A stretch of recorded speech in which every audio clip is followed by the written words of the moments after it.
ini kita itu sudah ada di penghujung dari bulan September, saudara ya. Jadi nggak berasa waktu itu, wow, rasanya itu kayak berlari gitu, saudara ya. Wow, so fast. Setelah ini nanti kita udah masuk bulan Berber tuh, Oktober, November, Desember, udah Natal lagi, ganti tahun lagi, saudara ya. Waktu itu tidak pernah berjalan ke belakang, saudara. Waktu itu nggak akan pernah berbalik ke masa lalu, tapi waktu itu akan selalu berjalan mengarah ke masa depan, saudara ya.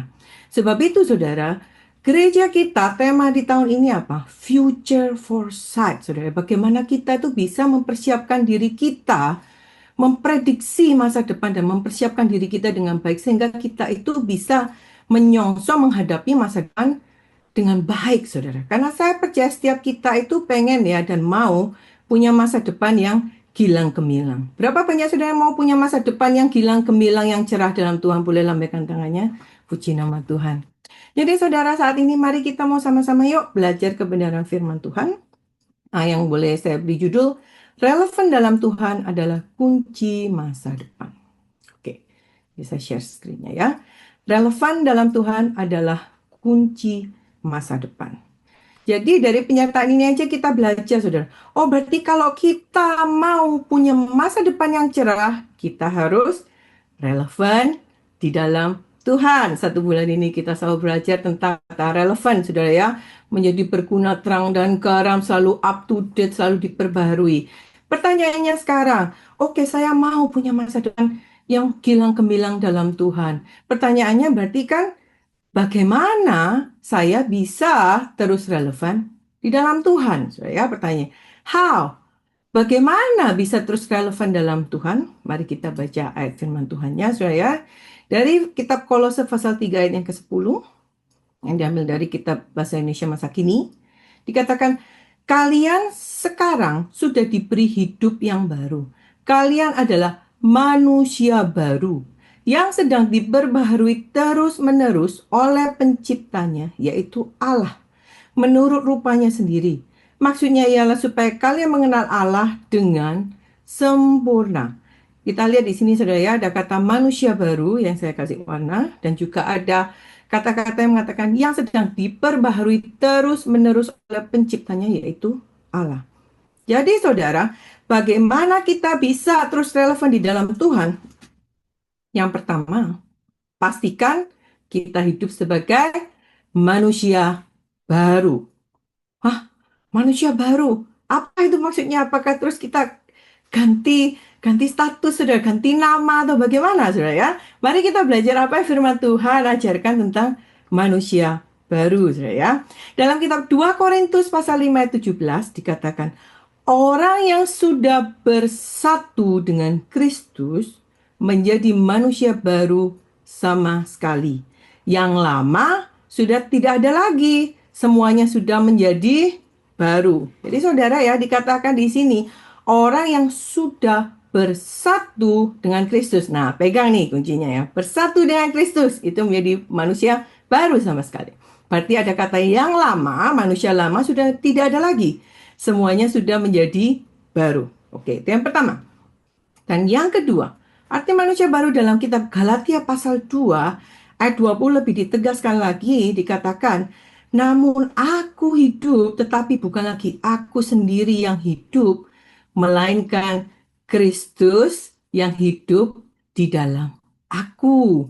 Dan hidupku yang kuhidupi sekarang di dalam daging, karena kita semuanya masih hidup dalam daging, saudara ya, adalah hidup oleh iman dalam anak Allah yang telah mengasihi aku dan menyerahkan dirinya untuk aku.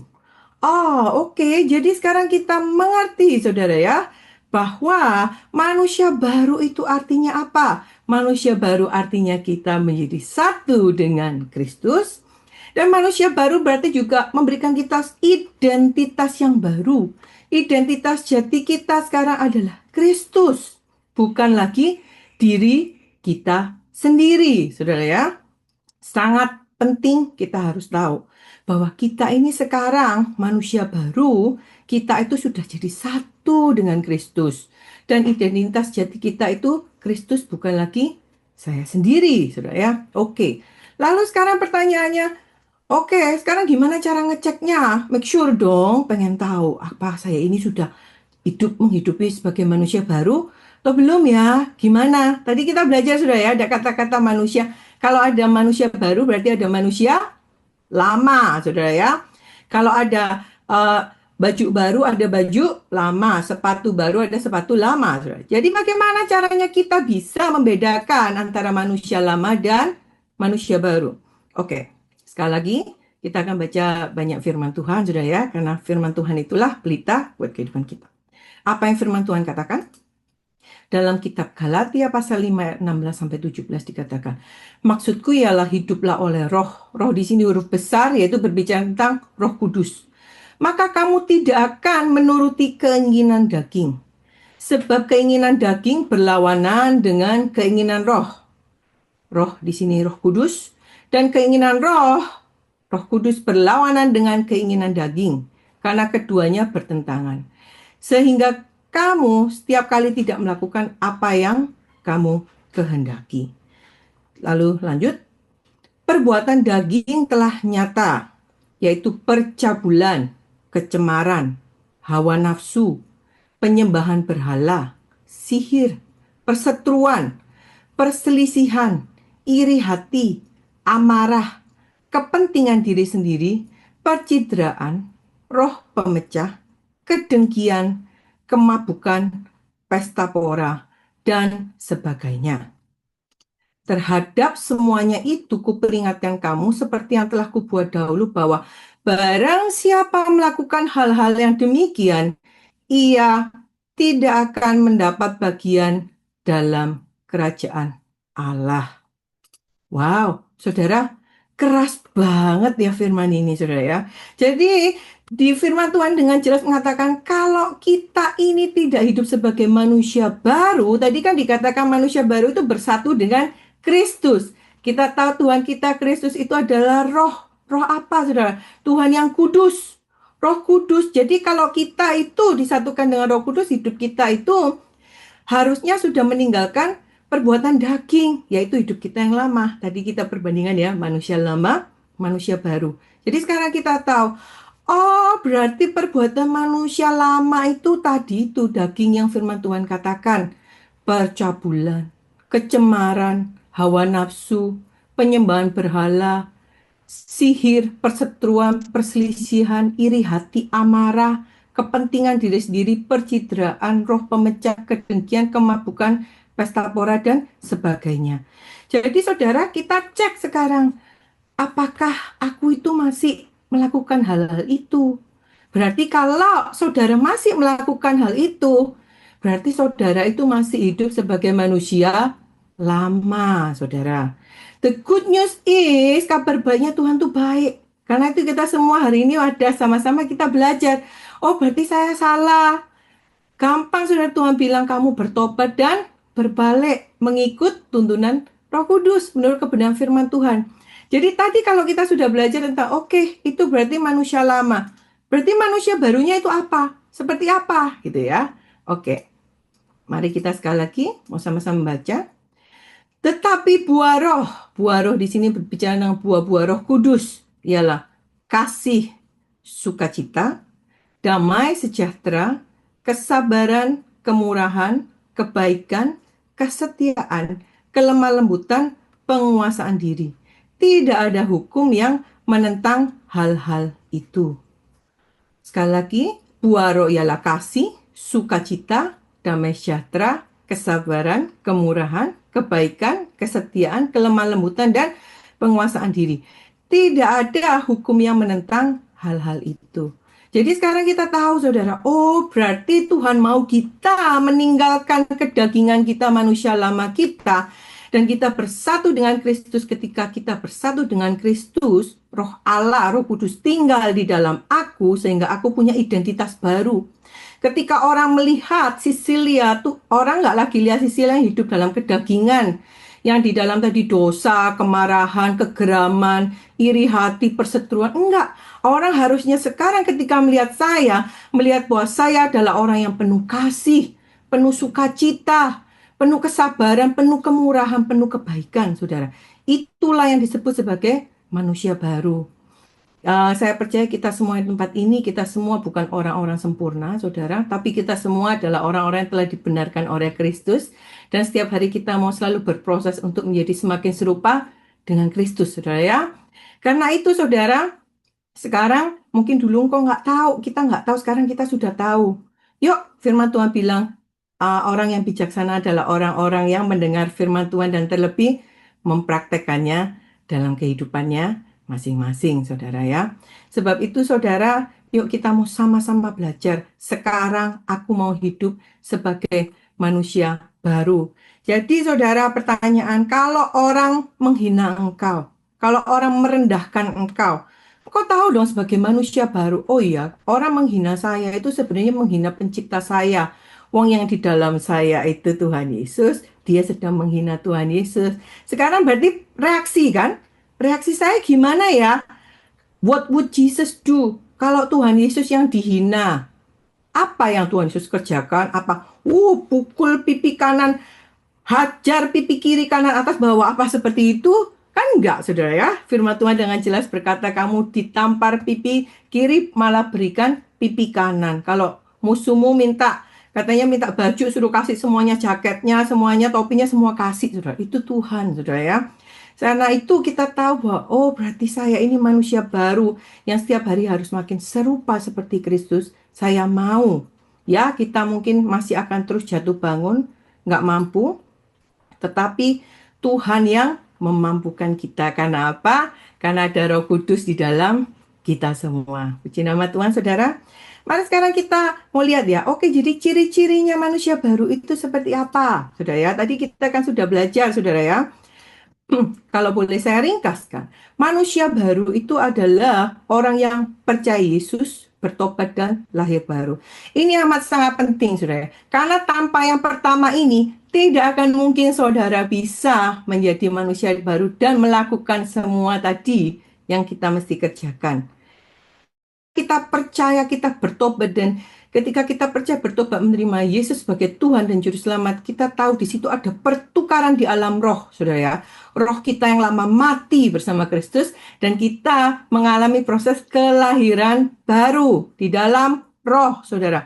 Sehingga sekarang roh kita yang baru itu bisa bersatu bersama dengan Roh Kudus. Karena itu sekarang identitas kita sekarang menjadi identitas manusia baru. Dan setelah itu, saudara, bahwa kita itu sebagai manusia baru, kita hidup menurut tuntunan Roh Kudus dan menghasilkan buah-buah roh. Buah-buah roh, ya tadi yang kita pelajari, saudara, ya, kasih, damai sejahtera, sukacita, kesabaran, kemurahan hati, kelemah lembutan, penguasaan diri, ada 9, saudara ya. Buah-buah berbicara tentang buah, yang bisa merasakan dan menikmati buah itu adalah orang lain. Nggak mungkin kan pohon menghasilkan buah yang makan buahnya pohonnya sendiri. Enggak, saudara. Orang lainlah yang bisa merasakan dan melihat buah-buah tersebut, saudara. Jadi kalau saudara ingin mengecek apakah hidup saya ini sudah menghasilkan buah roh, gampang. Tanya aja sama orang terdekat saudara. Kalau Anda suami istri, tanya pasangannya. Kalau saudara anak, ada orang tua, tanya sama orang tua. Orang tua tanya sama anak. Tanya sama teman dekat, tanya sama orang di sekeliling kita. Menurutmu aku ini gimana? Nah, dari jawaban mereka kita akan tahu, saudara ya, apakah kita itu sudah menghidupi, saudara ya, hidup kita sebagai manusia baru. Dan manusia baru juga berbicara tentang menjadi pelaku firman dan memiliki iman sejati dalam Kristus. Dan juga manusia baru berbicara tentang memiliki hubungan pribadi dengan Tuhan. Saudara. Tadi dikatakan bahwa manusia baru kita itu bersatu dengan Kristus. Ada roh Allah Immanuel, Allah di dalammu.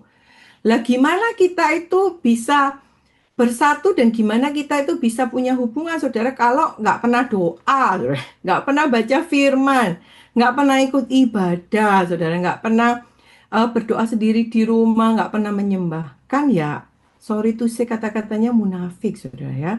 Nggak bisa seperti itu, saudara. Kalau kita mau hidup sebagai manusia baru, mau nggak mau, kita harus setiap hari punya hubungan pribadi dengan Tuhan, saudara. Puji nama Tuhan. Jadi itu tadi yang pertama, saudara. Kalau kita tahu, oh ya future foresight, aku punya masa depan yang gilang gemilang. Sehingga kuncinya apa? Aku harus hidup relevan dalam Tuhan. Bagaimana hidup relevan dalam Tuhan? Yang pertama tadi kita hidup sebagai manusia baru, saudara ya. Kita tadi sudah belajar bagaimana karakteristik dari manusia baru. Dan yang kedua, saudara, bagaimana kita bisa hidup relevan? Ini yang nggak kalah pentingnya. Pastikan roh, jiwa, dan tubuh kita diperbaharui setiap saat, saudara ya. Jadi kita yang harus memastikan, bukan tugasnya Tuhan, bukan tugas malaikat, saudara, tetapi tugas setiap kita untuk memastikan bahwa roh, jiwa, dan tubuh kita diperbaharui setiap saat, saudara. Kita sebagai orang Kristen anak Tuhan sudah harus mengerti ini, hafal di luar kepala, bahwa kita adalah makhluk roh yang memiliki jiwa dan tinggal di dalam tubuh. Ini tubuh, ini casingnya, saudara ya. Jadi setiap kita, anak-anak Tuhan ini adalah makhluk roh yang memiliki jiwa dan tinggal di dalam tubuh. Dan ketika kita berbicara tentang jiwa, kita akan berbicara tentang pikiran, perasaan, dan kehendak. Jadi kalau boleh dipanjangkan lagi, kita adalah makhluk roh yang memiliki jiwa, yaitu pikiran, perasaan, dan kehendak, dan tinggal di dalam tubuh, saudara. Dan itu di mana ayatnya, mana firman Tuhan yang mengatakan hal tersebut? Oke, mari kita sama-sama belajar dalam 1 Tesalonika pasal 5 ayat 23. Semoga Allah damai sejahtera menguduskan kamu seluruhnya, dan semoga roh, jiwa, dan tubuhmu terpelihara sempurna dengan tak bercacat pada kedatangan Yesus Kristus, Tuhan kita. Kita lihat roh di sini, roh huruf kecil, saudara, yaitu artinya roh kita, saudara. Jadi di sini Allah mau roh, jiwa, tubuh kita terpelihara secara sempurna, saudara. Jadi sangat penting kita itu memperhatikan kesehatan roh kita, kesehatan jiwa kita, dan kesehatan tubuh kita, saudara. Karena itu Tuhan mau apa, kita itu harus memperbaharui roh, jiwa, tubuh kita itu setiap saat. Nggak cuman 1 minggu sekali kalau cuman ke gereja, nggak cuman mungkin 1 tahun sekali kalau Natalan, nggak. Tuhan mau setiap saat, saudara ya. Dan pembaharuannya seperti apa? Tadi dikatakan pembaharuan itu harus secara seimbang. Seimbang itu artinya antara roh, jiwa, dan tubuh itu sama-sama dikembangkan, saudara. Sama-sama diperbaharui terus-menerus. Dan juga harus selaras. Selaras dengan apa? Of course, selaras dengan kebenaran firman Tuhan, saudara ya. Nah, sekarang saya kasih penggambaran aja secara cepat sehingga kita itu ada lebih pengertian yang lebih gampang gitu, saudara. Ini cuma berbicara tentang tubuh aja, saudara. Tubuh aja kita itu kan perhatikan kebersihannya. Wah, mandi, keramas, cuci tangan, cuci pakaian, perawatan wajah, saudara ya, beli lotion mahal-mahal, pakai parfum biar wangi. Dan itu juga lalu ada bagian tubuh yang kita perlu perhatikan tentang nutrisi. Makan makanan yang sehat, minum air biar nggak dehidrasi, saudara ya, minum vitamin, makan snack yang enak-enak. Dan juga lalu berbicara tentang apa? Aktivitas dan istirahat. Manusia tahu kita perlu tidur, olahraga.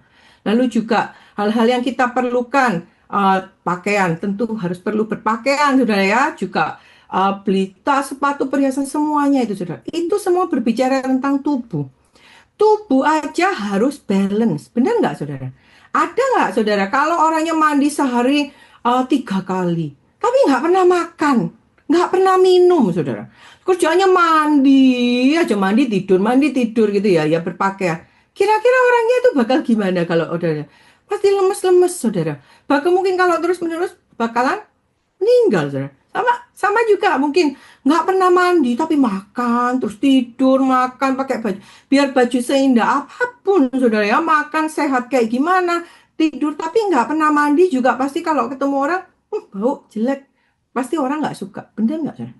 Tubuh aja kita harus balance, saudara. Semuanya itu harus secara sempurna, seimbang, saudara.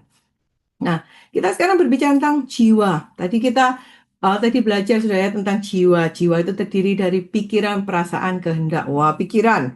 Mau pinter sekarang ini zamannya teknologi maju. Aku mesti belajar AI lah, sekolah lagi, ambil kursus, baca buku, dengerin podcast, dengerin banyak berita biar pinter. Very good, saudara. Itu berarti engkau sedang mengembangkan pikiranmu. Lalu perasaan, waduh perasaannya dengerin musik, main musik, yang suka ngedance, ngedance lah, nari, saudara ya, tulis diary, melukis, menyanyi, itu semua engkau sedang mengupdate, saudara ya. Kita itu sedang selalu memenuhi dan memperbarui kebutuhan perasaan kita. Saudara. Dan juga kehendak. Wah, ini kehendak ini yang sangat sama pentingnya, saudara ya. Karena apa? Kehendak itu dikatakan kemauan atau keputusan hati kita untuk melakukan sesuatu. Kalau saudara berkeputusan, ini nanti habis ibadah mau makan apa ya? Atau, oh aku mau nikah sama siapa? Kapan? Di mana? Saya mau kerja apa? Saudara buat yang muda-muda. Nanti sore mau ke gereja atau mau ke clubbing atau mau ke mall. Itu semua berbicara tentang kehendak, saudara. Dan itu adalah bagian dari jiwa kita. Jiwa kita juga harus seimbang. Bayangin saudara kalau jiwanya cuma belajar terus, waduh pokoknya isinya belajar mau jadi pintar, tapi tidak pernah memenuhkan keperluan perasaannya. Wah pokoknya perasaannya mati, wah nanti jadi kayak diktator saudara ya. Dan kalau kena hantaman suatu masalah, jadi gimana? Wah aku mau bunuh diri apa? Karena tidak bisa meregulasi, tidak bisa mengatur jiwanya. Kita tidak bisa mengatur perasaannya. Kenapa? Karena perasaannya nggak pernah diisi, saudara. Karena itu sangat penting. Kita itu harus secara seimbang, saudara ya. Tadi kata firman Tuhan kan bilang harus sempurna, seimbang. Jiwanya juga belajar perlu, perasaannya juga harus perlu diupdate terus, saudara ya. Dan juga berbicara soal kehendak. Nah, kita masuk lebih dalam tentang kehendak. Kita mau belajar bahwa kehendak kita ini dipengaruhi secara kuat oleh pikiran dan perasaan kita. Karena itu adalah bagian dari jiwa kita. Contoh, eh, pikiran kita, aduh, aku perasaan, aduh patah hati, sedih, sakit, gitu kan, nangis. Lalu pikirannya apa? Aduh, patah hati, pengennya, apa namanya, potong rambut aja. Kata orang kalau potong rambut fresh, baru, hidup baru, gitu kan ya. Akhirnya apa? Kehendaknya apa? Ke salon potong rambut. Jadi saudara keluarkan uang ke salon potong rambut karena apa? Karena saudara sedih, patah hati. Itu berbicara tentang kehendak apa yang kita lakukan. Saudara itu sangat dipengaruhi oleh perasaan kita dan pikiran kita, saudara. Karena itu tadi firman Tuhan bilang kan, dari yang pertama kita belajar tentang manusia baru. Kita itu harus pikiran kita, perasaan kita, kehendak kita itu semuanya itu harus disesuaikan dengan kehendak Roh Kudus. Saudara ya, karena apa? Ada dua macam kehendak. Kehendak Roh Kudus dan kehendak daging. Yaitu diri kita sendiri nih, manusia lama kita. Kehendak daging, pasti kita tahu tadi dosa, perseteruan, semua yang percabulan, iri hati, sihir, perjinan, semua yang buruk tadi saudara ya, yang kita sudah bahas tadi. Dan keinginan roh tadi dorongan hidup kudus dipimpin oleh Roh Kudus. Nah itulah yang harus kita lakukan saudara. Oke, sekarang kita tadi sudah belajar bahwa kita ini makhluk roh yang memiliki jiwa dan yang tinggal dalam tubuh. Tadi kita sudah belajar tentang tubuh kita, sudah ya, balance tentang jiwa kita. Lalu sekarang kita mau belajar lebih dalam lagi tentang roh kita. Roh itu kalau dalam bahasa Ibrani disebut ruah atau bahasa Yunaninya dikatakan pneuma. Jadi roh itu tempat di mana kita bisa berhubungan dengan Allah. Nggak bisa lain, saudara. Di roh kita. Dan satu-satunya roh yang bisa berhubungan dengan Allah adalah roh manusia yang sudah diperbarui tadi. Yang sudah mengalami proses kelahiran baru, saudara. Sehingga sangat penting, saudara ya, bagi kita itu untuk memperbaharui roh kita secara terus-menerus, saudara. Dengan apa ya tadi? Dengan banyak berdoa, menyembah Tuhan, baca firman Tuhan, saudara ya. Dan juga kita praktekkan. Ketika kita melakukan itu semua, saudara ya. Ketika kita melakukan pujian penyembahan, kita berdoa, kita baca firman. Ketika kita baca, sebenarnya itu tubuh, roh, dan jiwa kita itu sedang bekerja sama. Benar nggak, saudara?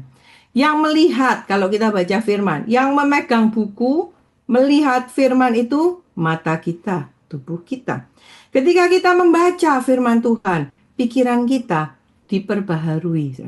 Dan roh kita itu sedang juga diperbaharui, dikasih makan. Kalau tubuh kita kasih makan, itu tadi makan kue tiaw, capcay, nasi goreng, semuanya itu kan tubuh. Rohnya nggak ngefek gitu, saudara ya.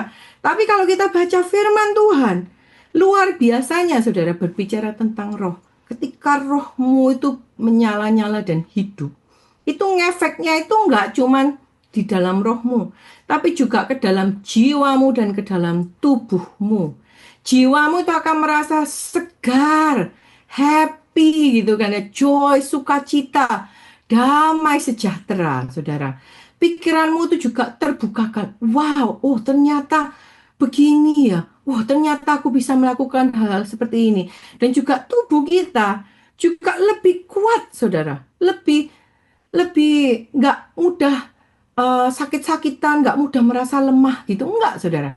Jadi, saudara, karena itu kita itu kan belajar semua itu harus dari inside out. Makanya, saudara ya. Jadi sangat penting kita itu menguatkan roh kita. Lah berarti apakah cuma rohnya aja yang dikuatkan? No, saudara. Tadi firman Tuhan secara jelas bilang bahwa roh, jiwa, tubuh kita itu harus terpelihara secara sempurna, saudara. Jadi contoh kalau saudara doa aja ngeroh, aja doa berbahasa roh, bernubuat, tapi nggak pernah mandi, saudara. Nggak pernah beli baju, bajunya 20 tahun yang lalu, baju yang sama lobang-lobang nggak dicuci. Lalu saudara jalan-jalan, takut orang lari semua, saudara ya. Saudara dipikir apa? Dipikir orang yang agak nggak nggak waras gitu, saudara ya. Jangan seperti itu, saudara. Jadi semuanya itu harus seimbang, saudara. Rohnya kuat, jiwanya mantap, tubuhnya juga sehat luar biasa. Benar nggak, saudara? Kalau kita cuma memperhatikan tubuhnya aja, cantik, dipergantung beli ini itu. Tapi rohnya nggak pernah dikasih makan, jiwanya nggak diperhatikan, saudara ya. Nggak pernah belajar. Kerjanya main game aja atau nonton scrolling sosial media aja atau gimana. Lalu ketemu orang gitu, wah kelihatannya keren ini ya. Tapi begitu ngomong, nggak ngerti-ngerti ini enggak, itu nggak tahu apa-apa. Itu juga mempermalukan Tuhan, saudara ya. Dan saya percaya saudara juga malu. Karena itu kita itu harus selalu update, harus selalu memperbaharui roh, jiwa, dan tubuh kita secara seimbang, saudara ya. Nah, ini contoh nih, contoh dalam kehidupan sehari-hari, saudara ya. Tadi kan kita sudah belajar banyak tentang teori. Oh, jadi kalau saya mau punya masa depan yang cemerlang itu, saya itu harus relevan di dalam Tuhan. Relevan dalam Tuhan itu artinya bahwa saya itu harus hidup sebagai manusia baru, meninggalkan kedagingan, hidup dituntun oleh Roh Kudus. Dan juga saudara tadi kita belajar bahwa menjadi relevan terus-menerus dalam Tuhan itu berarti roh, jiwa, dan tubuh saya itu harus terus-menerus diperbaharui secara seimbang dan selaras dengan kebenaran firman Tuhan. Dan contohnya nih, jadi sekarang itu kan teori kehidupan sehari-hari itu seperti apa? Saya kasih contoh cepat aja, saudara ya. Contoh, kita lihat problem di lingkungan kita. Kita tinggal mostly, kebanyakan yang ikut Zoom, kita semua itu orang-orang tinggal di NYC, New York City, saudara. Apa masalah lingkungan kita? Kekerasan, kejahatan, tiap hari beritanya penusukan, penembakan anak-anak sekolah, saudara ya. Tawuran, saudara, bawa senjata, pembunuh, saudara. Lalu pemberontakan, LGBTQ, lalu banyak yang nggak percaya Tuhan, murtad, saudara. Pakai obat-obatan terlarang, saudara. Itu sudah masalah di state kita. Lalu kita sebagai anak Tuhan, sebagai manusia baru, apa reaksi kita? Apakah kita cuek aja, itu kan masalah pemerintah, yang penting bukan saya gitu. Atau kita komplain, wah kalau gitu ikut demo seperti itu, saudara ya. Apa yang harus kita lakukan sebagai manusia baru anak Tuhan? Yang harus kita lakukan, kita doa syafaat, saudara ya. Kita mendoakan kota kita. Kita nangis, kita minta kemurahan Tuhan untuk terjadi perubahan untuk kota kita. Lalu kita ikut worship from home, saudara ya. Tiap hari Kamis kita ada ibadah worship from home. Worship from home kita berdoa juga untuk kota kita. Dan buat orang tua yang punya anak-anak, didiklah anakmu. Oh, kalau ada yang kayak gini, kamu jangan ikut-ikutan. Kamu mesti hati-hati. Itu semua tugas kita sebagai orang tua. Jagai keluarga kita, saudara ya. Kalau misalnya main cellphone, jangan kalau jalan pulang rumah nggak boleh pegang cellphone. Nanti kamu itu nggak tahu ada orang mau jahat sama kamu apa enggak. Kamu nggak tahu. Kamu nanti jalan tiba-tiba ketabrak mobil karena apa? Matanya nggak lihat jalan. Nah, itu adalah tugas orang tua untuk mendidik anak, saudara ya. Karena anak itu nggak mungkin tumbuh pinter sendiri, saudara. Kan sama kita dulu juga ya, saudara, dididik Nah, lalu sekarang problem dalam keluarga. Nah, nanti juga banyak orang masalah keluarga. Di keluarga saya itu nggak ada kerukunan, bertengkar, terus dingin, atau kurang komunikasi, sudah ya.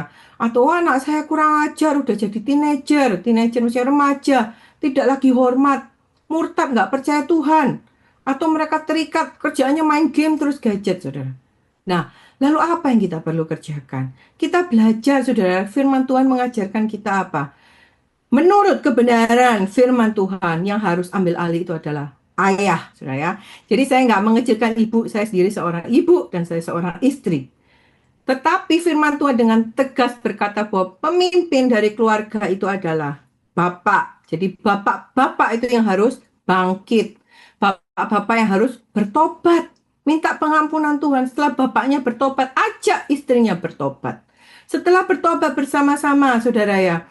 Ayo kita buat perencanaan bersama. Kesatuan. Firman Tuhan bilang, di mana ada kesatuan, di situ ada berkat Tuhan. Perencanaan bersama suami istri sepakat, komitmen.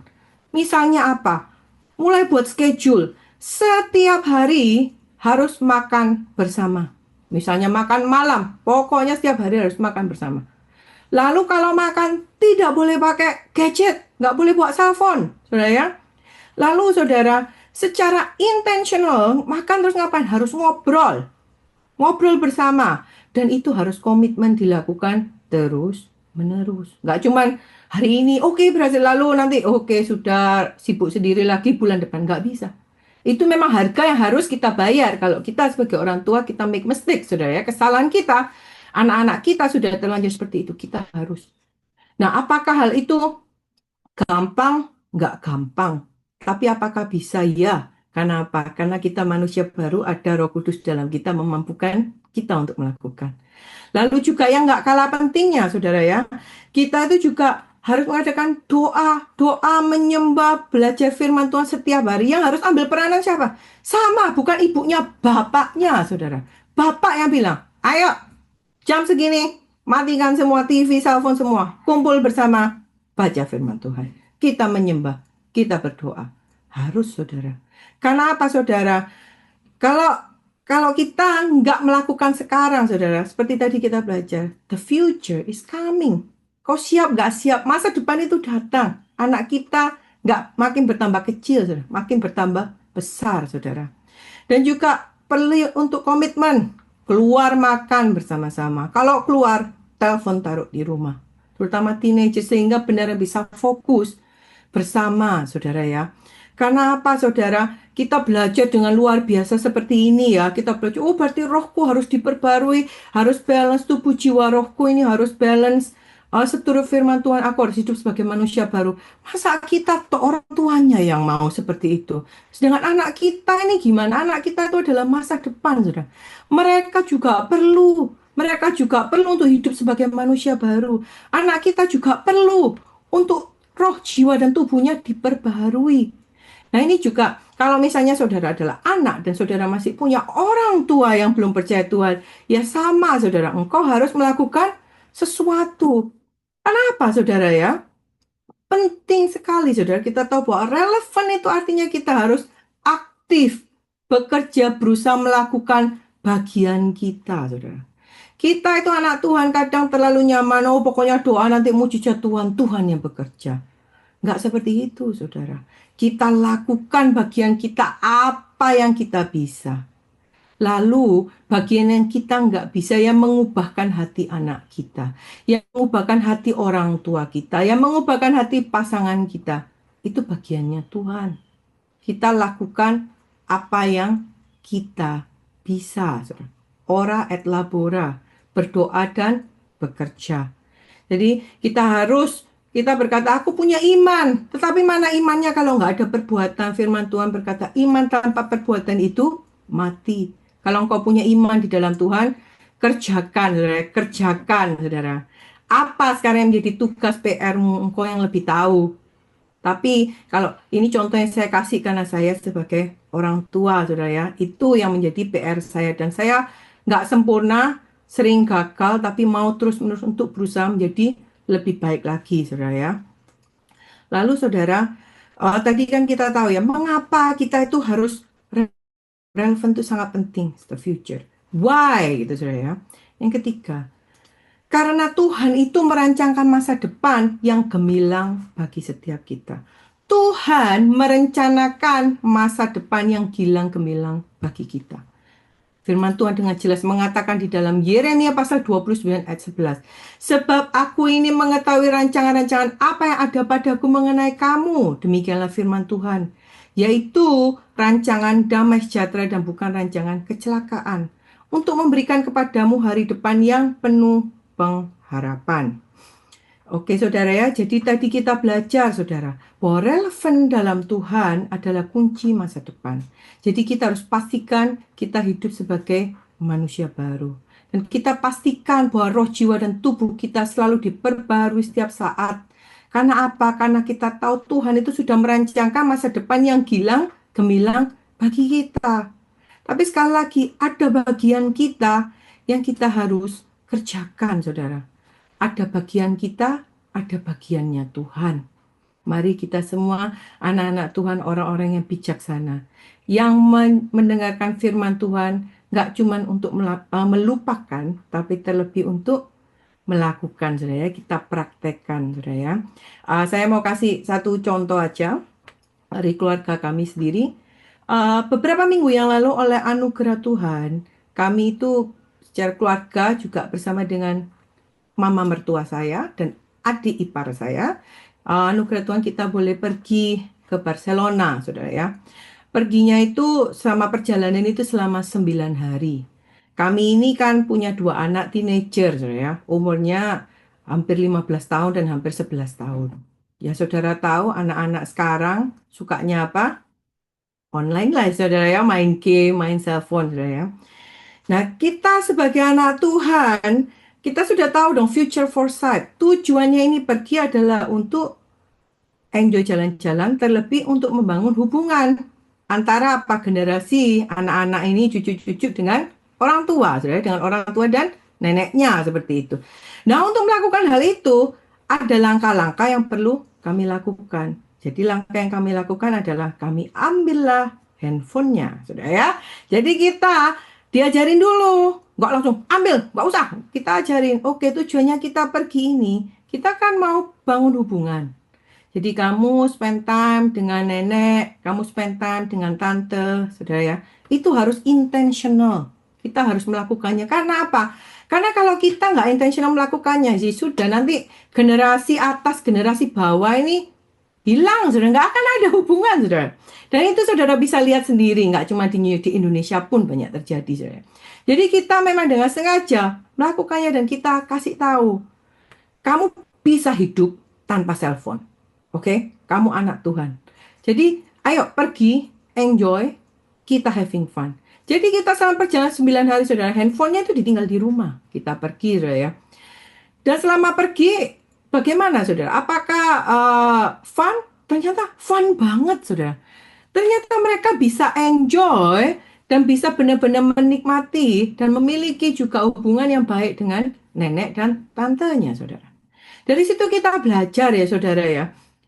Kita pernah dulu berapa tahun yang lalu kita belajar tentang parenting. Bahwa kalau kamu mau mengambil sesuatu dari anak, kamu harus ganti kenikmatan dengan kenikmatan. Kamu nggak ada handphone, diganti nih jalan-jalan sama orang tua, makan makanan enak-enak. Kita having fun, lari-lari, main di air, main di pantai, apa itu juga jauh lebih menyenangkan. Nah, dengan begitu saudara, kita mengajar mereka sesuatu, ada yang jauh lebih penting. Nggak, handphonemu itu bukan segalanya. Jadi itu sangat penting saudara. Kenapa anak-anak kita namanya juga masih anak-anak remaja. Kurang ngerti, kurang dewasa. Itulah tugas kita saudara. Sebagai orang tua harus mendidik mereka. Sama seperti Bapak sangat baik ya kepada kita semua. Kita salah, kita melakukan yang nggak benar. Tuhan itu selalu mengampuni dan Tuhan itu selalu mendidik.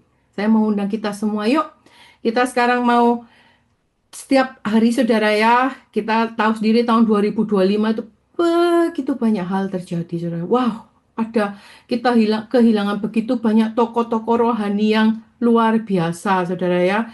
Ada banyak hal-hal yang tidak terduga masa depan, tetapi percayalah ada janji firman Tuhan bahwa masa depan itu ada dan harapan setiap kita itu nggak akan pernah hilang.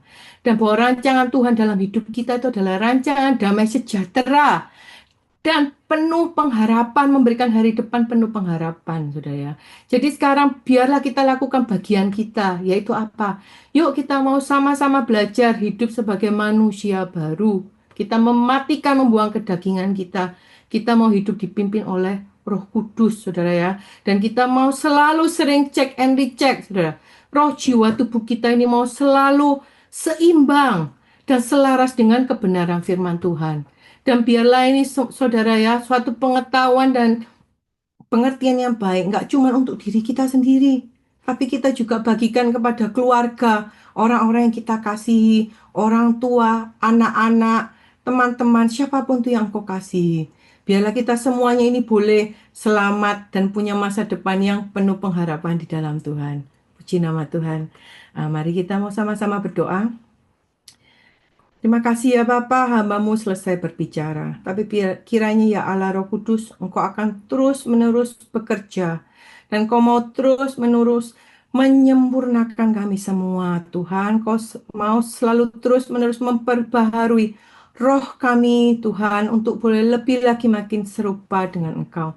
Dan biarlah kami, Tuhan, boleh menjadi pendengar firman yang baik, yang merenung-renungkan firman-Mu siang dan malam, dan terlebih kami mau mempraktekannya dalam kehidupan kami sehari-hari. Terima kasih ya Bapa, doa ini kami naikkan di dalam nama Tuhan Yesus kami berdoa, haleluya.